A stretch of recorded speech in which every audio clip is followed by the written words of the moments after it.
बिस्मिल्लाहिर्रहमानिर्रहीम। नाज़रीन अस्सलाम वालेकुम। मैं हूं आतिफ आरिफ और आप देख रहे हैं CNN top news. CNN top news में सबसे पहले एक खबर, दुनिया भारत के तोसी पसंदाना ज़ाइम और हिंदू इंतहा पसंदी के खतरनाक रुझानात से बदजन हो रही है। फील्ड मार्शल भारतीय हमायत याफ्ता दहशतगर्द और प्रॉक्सीज जो है के खिलाफ फैसला कुन कार्रवाई जारी रखना नागजीर है। कोर कमांडर कॉन्फ्रेंस से खिताब। फील्ड मार्शल सैयद आसिम अली ने कहा, भारत की तरफ से दो तरफा कशीदगी में किसी तीसरे फरीक को शामिल करना भारत की ब्लॉक पॉलिटिक्स को फरोग देने की बेबुनियाद कोशिश है। दुनिया भारत के तोसी पसंदाना ज़ाइम और हिंदू इंतहा पसंदी के खतरनाक रुझानात से बदजन होती जा रही है।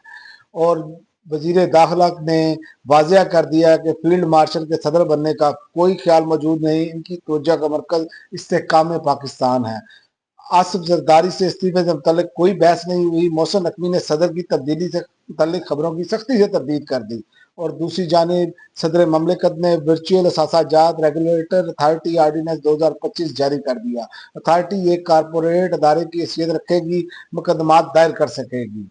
और उमर अयूब पर नाअहली की तलवार लटकने लगी। इलेक्शन कमीशन ने नाअहली और गोशवारों में तजाद के मुकदमात को 15 जुलाई को समात के लिए मुकर्रर कर दिया। उमर अयूब के खिलाफ नून लीग के बाबर नवाज ने दरखास्त दायर कर रखी थी, जिसमें दावा किया था कि उमर अयूब पर असासाजात में गलत बयानी का इल्जाम है।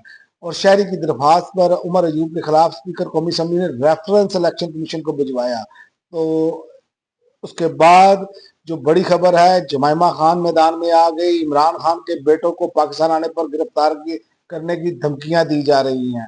जुमाइमा ने अपनी ट्वीट में लिखा कि मेरे बच्चों को अपने वालिद इमरान खान से फोन पर बात करने की इजाजत नहीं दी जाती। वो करीब 2 साल से जेल में तन्हाई की सोबतें बर्दाश्त कर रहे हैं।